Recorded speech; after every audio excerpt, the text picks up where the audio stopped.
Vous êtes sur la télé qui vous parle, mesdames et messieurs, merci de nous préférer pour vous informer, c'est l'heure du journal.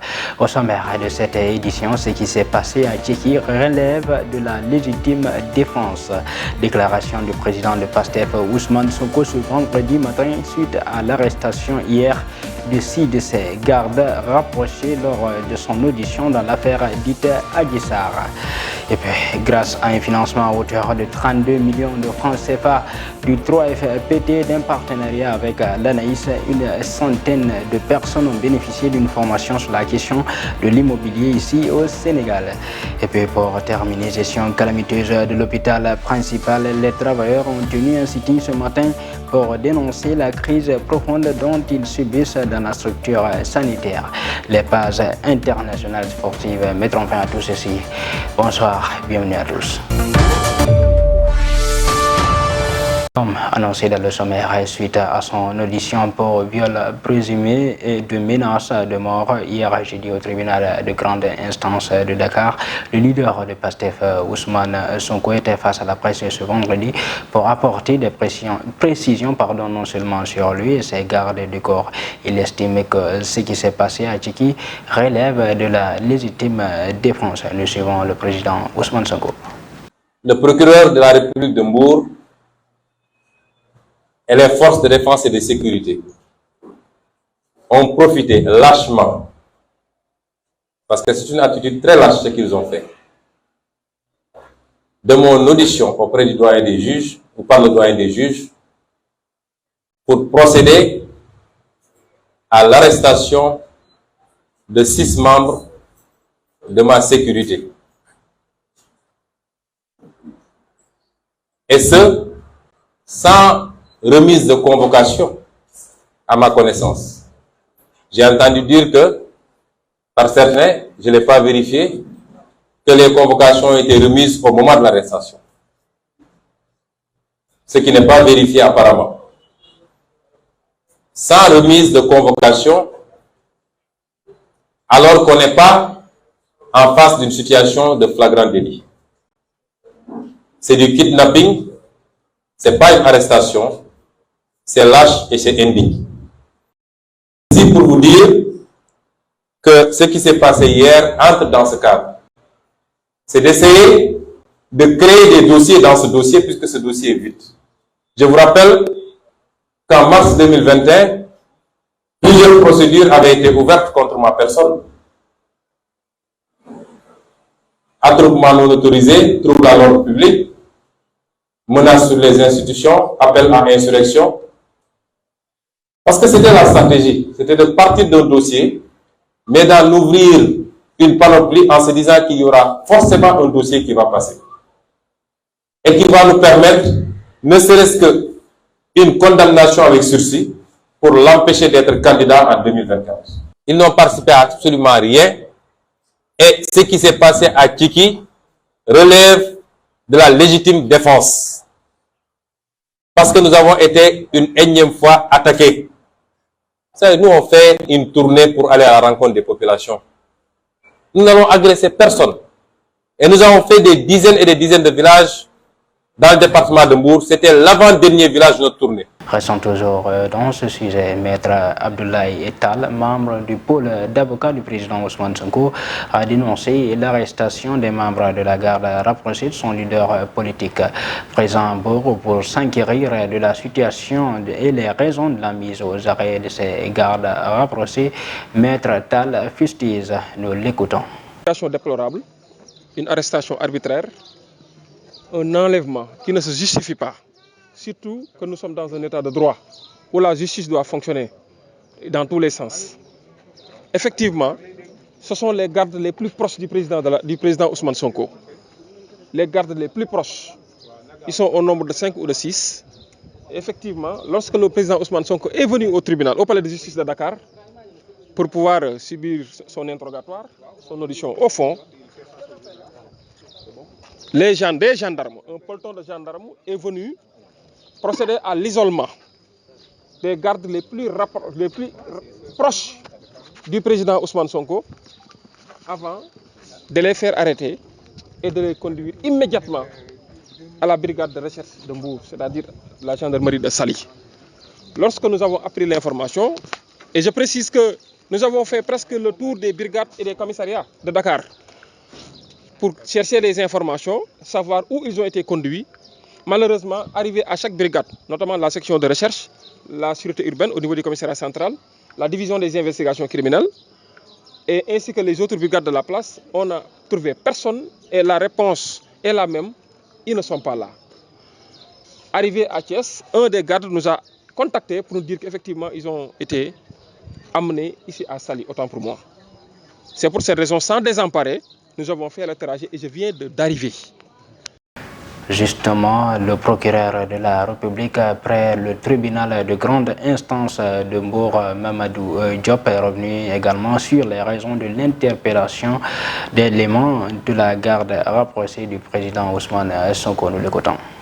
Dans l'après-midi du 30 octobre 2022, vers 18h, des incidents sont survenus au village de Tchiki, situé dans la commune de Dias, dans le département de Mbour. Ces incidents ont opposé certains éléments qui assurent la sécurité de M. Ousmane Sonko, président du parti politique PASTEF Les Patriotes, à des personnes présentes aux environs de l'endroit où ils étaient positionnés à l'intérieur du village au moment du passage de l'émeute. Malheureusement, ces incidents ont occasionné des blessures à des personnes. 3 des victimes se sont présentées déjà à l'unité d'enquête avec un certificat médical constatant des blessures ayant entraîné une incapacité totale de travail personnel de 21 jours pour les 2 et un certificat médical constatant des blessures ayant entraîné une incapacité totale de travail personnel de 45 jours pour la 3e. Il y a d'autres personnes aussi qui se sont présentées pour déposer plainte pour destruction de biens leur appartenant. Au regard de l'extrême gravité de tels faits à nous dénoncer, une enquête a été immédiatement ouverte et les résultats obtenus ont conduit à l'arrestation de personnes formellement identifiées comme étant les auteurs d'actes de violence ayant occasionné des blessures graves à des personnes et de destruction de biens appartenant à autrui. Fait à Mbour le 3 novembre 2022, le procureur de la République de Mbour. Et puis suite à ces différentes arrestations, les habitants et riverains de la cité Keur-Gorgui se sont aussi prêtés à nos questions. Selon eux, la procédure d'arrestation reste contestable, même s'ils sont pour l'ouverture d'une enquête sur ce qui s'est passé à Thiessi. Le micro-trottoir est signé Pendagui Abdouaziz Gueye. Je ne connais pas en réalité les raisons pour lesquelles on les a mis en garde à vue. Mais vous savez, le contexte, par exemple, politique du pays aurait tendance en tout cas à vouloir, pour quelqu'un qui veut en tout cas l'apaisement, aurait dû éviter tout ce qui peut amener à une confrontation en tout cas entre les leaders politiques ou bien encore en tout cas entre les accompagnants de ces leaders politiques, notamment les gardes-corps, parce que j'ai appris que l'histoire de Tchiki a fait qu'il y a eu une violence là-bas, donc on a mis la main sur certaines personnes. Bon, maintenant, il faut voir qu'est-ce qui a été l'origine de la violence. Est-ce que ce sont ces gardes-corps qui ont tapé sur des gens ou bien, je ne sais pas. Donc moi, en tout cas, à mon avis, je pense que le contexte politique est tel qu'il faut éviter toute tension qui peut mener en tout cas à une déstabilisation de ce pays. Même les gardes-corps, ils doivent rien comprendre, les pauvres. Pourquoi pas leur donner des convocations? Ils ne vont pas fuir, ils ne vont pas sortir du Sénégal. Tu donnes une convocation, tu dis à la personne, écoute, j'ai besoin de toi à 10h, à telle police, et la personne va venir tranquillement, va venir répondre. C'est tout. En fait, ce n'est pas logique à mon avis. Parce qu'on ne peut pas arrêter des gardes-corps de Ousmane Sonko sans de preuves. Parce qu'ils ont le droit de protéger Ousmane Sonko. C'est leur travail. Ils doivent faire leur travail correctement et normalement. Et ils sont en train de le faire et la police vient s'arrêter les gardes-corps pour aucune raison. Parce qu'à mon avis, ils n'ont pas le droit d'arrêter les gardes-corps. Et ce n'est pas logique et je le trouve anormal. Et on est dans un pays démocratique. Donc on doit gérer, comment je pourrais dire, on doit appliquer les lois. Autre sujet dans ce journal, grâce à un grand appui financier du Fonds de financement de la formation professionnelle et technique 3FPT en abrégé en partenariat avec l'ANAIS, 120 personnes ont bénéficié d'une formation axée sur la question de l'immobilier ici au Sénégal. Nous suivons successivement la directrice générale de l'ANAIS et celle de l'Institut de formation juridique et immobilière. Initialement, depuis 2020, nous sommes en partenariat avec l'ANAIS qui nous a accompagnés dans l'écriture du BTS profession immobilière, mais également l'ANAIS participe à l'insertion des jeunes dans le secteur de l'immobilier par la prise en charge d'étudiants qui sont dans notre institut au sein de leur agence immobilière. Ça a été d'abord le premier partenariat. Le deuxième partenariat s'est renforcé grâce au 3FPT, par la demande qui a été initiée par l'ANAIS pour pouvoir permettre aux membres de son association, de son réseau, de pouvoir bénéficier de formations pour renforcer les compétences des membres du réseau de l'ANAIS. Au-delà d'avoir le baccalauréat, je pense le contrôle de la présidente de l'ANAIS, je pense qu'il faut avoir l'amour du métier, la passion du métier. Et c'est un métier qui nécessite beaucoup de déontologie. Donc nous, au niveau de l'Institut, ce sera pour donner les bases, les valeurs, la technicité, et ensuite au niveau de la profession, telle que l'association ou que d'autres structures de l'ANAIS, que ce soit la RIM, Clé d'Or ou d'autres que je ne pourrais pas citer parce qu'au niveau de l'ANAIS, il y a au moins une cinquantaine d'agences immobilières, ce sera à eux de pouvoir transmettre le professionnalisme de terrain. Et quelquefois, si on peut dire, certainement accompagné par le 3FPT, qui peut être en mesure quelquefois de prendre en charge ces financements au profit des étudiants qui souhaitent embrasser avec professionnalisme la profession de l'immobilier. Et si je puis me permettre, je voudrais juste rajouter que l'association des agents immobiliers du Sénégal, donc ANAIS, a vraiment comme but non seulement de formaliser des formations professionnelles pour les agents immobiliers, mais aussi et surtout de ramener la déontologie dans notre profession et de ramener les valeurs morales, de faire en sorte que notre profession retrouve le prestige d'antan qu'elle a et arrêter d'entendre les agents immobiliers sont potentiellement des escrocs sur la place publique. Ce n'est pas vrai. Ce qui est vrai, c'est que vous avez des agents qui ne sont pas formés et vous en avez d'autres qui prennent la peine d'être formés, d'être diplômés. Et ceux-là, il faut leur faire confiance. Merci. Okay. Je vous le disais dans le sommaire, plongé dans une crise profonde à l'hôpital principal de Dakar, les travailleurs se sont réunis en sitting ce vendredi matin pour dénoncer la gestion calamiteuse de la structure sanitaire. Ils demandent aux autorités de s'impliquer pour un retour à l'ordre normal des choses. Nous suivons le secrétaire général du syndicat. Au niveau de Yann Service parce que matériel amatoufa. Dans certains services de l'hôpital principal, ça ne travaille plus parce qu'il n'y a plus de matériel. C'est également le cas pour les blocs et même certains médicaments, nous n'en avons pas. Il y a des malades qui attendent d'être pris en charge, mais on ne peut rien faire parce que la gestion est catastrophique ici. Je vous dis également que les salaires ne sont même pas payés. D'habitude, on paye les 25 et 26, mais jusque-là, rien n'est fait. Donc, nous demandons aux autorités de revoir les choses ici à l'hôpital principal. Nous, les travailleurs ici, nous ne sommes presque au courant de rien. Donc, qu'on nous aide. Le 5. Pour sa première sortie depuis sa nomination, le nouveau directeur général de l'aéroport international Blaise Diagne de Dakar a remis un important lot de fournitures scolaires aux populations riveraines de l'AIBD. Abdoulaye Dieye a déclaré qu'il va mettre en œuvre la vision du président Macky Sall pour être au service des populations et positionner le Sénégal, n'est-ce pas, comme le premier hub aérien d'Afrique de l'Ouest. Nous le suivons. Parce qu'aujourd'hui, quand on parle de l'AIBD SA et et on l'a confié à un enfant de Thiès. Je pense qu'on l'a confié au département de Thiès. Donc c'est une fierté pour nous tous et nous devons tous être ensemble pour réussir cette mission que son Excellence le président Macky Sall nous a confiée pour mettre en œuvre les exigences du chef de l'État afin de rendre l'AIBD attractif. Sachez bien que tout ce que vous venez de dire, je l'ai entendu. C'est pas entré dans de l'oreille sourde. J'ai donné des instructions fermes à mon équipe pour qu'on puisse réaliser tout ça plus rapidement possible. ndax dama ñëw di nuyoo rek ñu commencé ma song ak ay doléances mais xam ngeen ni tey kii fi ñëw ñeme moo tax mu ñëw fii mais également bokk ci gox bi moo tax mu ñëw. Place à l'actualité internationale. Corruption en Guinée.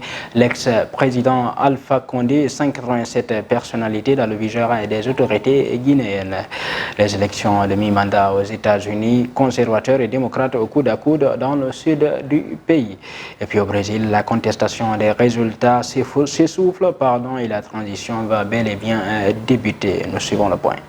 Le ministre guinéen de la Justice, Alphonse Charles Wright, a ordonné ce jeudi 3 novembre des poursuites judiciaires contre l'ex-président Alpha Condé et plus de 180 de ses anciens ministres et cadres pour des faits présumés de corruption. Parmi les accusés, on retrouve l'ancien premier ministre Ibrahima Kassori Fofana qui est déjà en détention préventive, ainsi que pas moins d'une quarantaine d'anciens ministres, mais aussi également des conseillers, des directeurs généraux et même des députés. Le 8 novembre, ce sont les élections de mi-mandat aux États-Unis, mais bon nombre d'Américains ont déjà voté. En Géorgie, par exemple, la bataille pour le poste de gouverneur est suivie de très près à l'heure des contestations électorales de la remise en cause du droit à l'avortement et du contrôle des armes à feu. Cette fonction devient plus que jamais cruciale dans le contrôle d'un État. Et puis pour finir, la contestation des résultats de l'élection présidentielle au Brésil perd de l'ampleur. Quelques barrages routiers persistaient encore ce jeudi, mais nettement moins que les jours précédents, alors que le silence de Jair Bolsonaro après le vote de dimanche laissait craindre un possible rejet des résultats. La transition est désormais engagée. Le vice-président élu s'est rendu à Brasilia pour entamer le travail avec l'administration sortante. Maintenant, place à la page sportive. Pour remplacer Roberto Firmino, proche du départ en fin de saison, le club Reds de Liverpool voudrait faire signer Iliman Ndiaye pour remplacer Roberto Firmino. Ligue Europa, Crépin Diatta et Ismail Jacobs, passeurs décisifs lors de l'AS Monaco, étoile rouge de Belgrade. Et puis après 18 mois d'inactivité, Zinedine Zidane devrait retrouver très prochainement le banc de l'équipe de France. Nous suivons le point avec Pendagé. Nous démarrons l'actualité sportive quelques mois seulement après le départ de Sadio Mané. Liverpool pense déjà à recruter un autre Sénégalais pour la saison prochaine afin de remplacer Robert Firmino qui pourrait quitter les Reds en fin de saison. Il s'agit bien de l'attaquant Iliman Ndiaye, le milieu offensif polyvalent de Sheffield qui réalise un début de saison extraordinaire avec 8 buts inscrits et 2 passes décisives en 18 matchs de championship. Et puis en s'imposant contre l'étoile rouge ce jeudi 4 buts à 1, l'AS Monaco de Krépin Diatta et de Ismail Jacobs a assuré sa qualification pour le prochain tour de Ligue Europa. Les deux internationaux sénégalais ont délivré chacun une passe décisive. Ainsi, donc, l'AS Monaco finit bien deuxième de son groupe derrière Franck Varros et pourra tomber sur un gros morceau lors du tirage au sort prévu lundi 7 novembre prochain. Enfin, pour terminer, le retour de Zizou est pour bientôt. Éloigné des terrains depuis mai 2021, la légende du football français va rebondir à un poste important, celui dont il a toujours rêvé, à savoir sélectionneur de l'équipe de France. Selon le journaliste espagnol Sergio Valentin, Zidane sera à la tête des Bleus en janvier prochain. Sa nomination à la place de Didier Deschamps serait déjà actée. L'accord serait déjà conclu avec la Fédération française de football. C'était tout pour l'actualité sportive. Merci Penda pour ces explications. Mesdames et messieurs, voilà qui met fin à cette édition d'information. Merci de l'avoir suivi. Restez en compagnie des programmes de la Time for Africa, les meilleurs.